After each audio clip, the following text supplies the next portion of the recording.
السلام علیکم ورحمۃ اللہ وبرکاتہ دوستوں، امید کرتا ہوں آپ خیریت سے ہوں گے۔ میں ہوں محمد مقصود قاسمی اور آپ دیکھ رہے ہیں باغ مدینہ YouTube channel. Uttar Pradesh S T F خصوصی ٹاسک فورس نے حلال کونسل آف انڈیا ممبئی کے 4 عہدیداروں کو گرفتار کر لیا ہے۔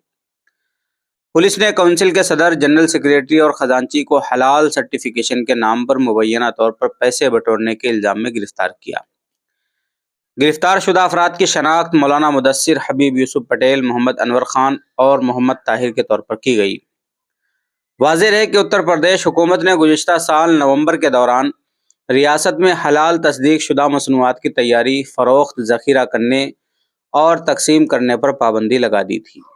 پابندی کے بعد لکھنؤ میں کچھ تنظیموں، پروڈکشن کمپنیوں، ان کے مالکان اور مینیجرز کے ساتھ ساتھ دیگر نامعلوم افراد کے خلاف مقدمہ درج کیا گیا تھا، جن پر حلال سرٹیفکیشن کے نام پر غیر ضروری طور پر پیسے بٹورنے، مذہب کے نام پر دشمنی کو بڑھاوا دینے اور مختلف فنڈنگ کرنے کا الزام عائد کیا گیا تھا۔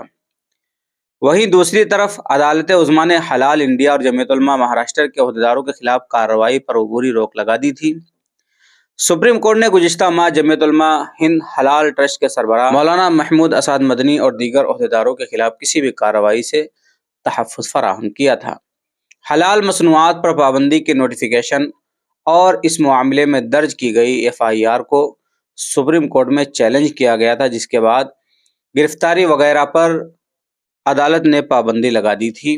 لیکن اب دوستو یہ خبر نکل کر کے سامنے آ رہی ہے کہ جن 4 حضرات کو آپ اسکرین کے اوپر دیکھ رہے ہیں، ان چاروں حضرات کو آج اتر پردیش کی STF نے گرفتار کر لیا ہے اور کئی الزامات ان کے اوپر ہیں۔ دیکھتے ہیں آخرکار آگے کا معاملہ بنتا ہے۔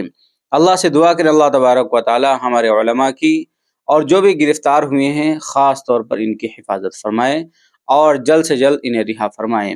اب آپ حضرات کا اس خبر کے متعلق کیا کہنا ہے؟ نیچے کمنٹ باکس میں اپنی رائے کا اظہار ضرور کریں، اور پہلی بار چینل کو دیکھ رہے ہیں تو سبسکرائب بھی کر سکتے ہیں۔ چلیے دوستو، پھر ملتے ہیں انشاءاللہ جلدی کسی نئے ویڈیو میں۔ السلام علیکم ورحمۃ اللہ وبرکاتہ۔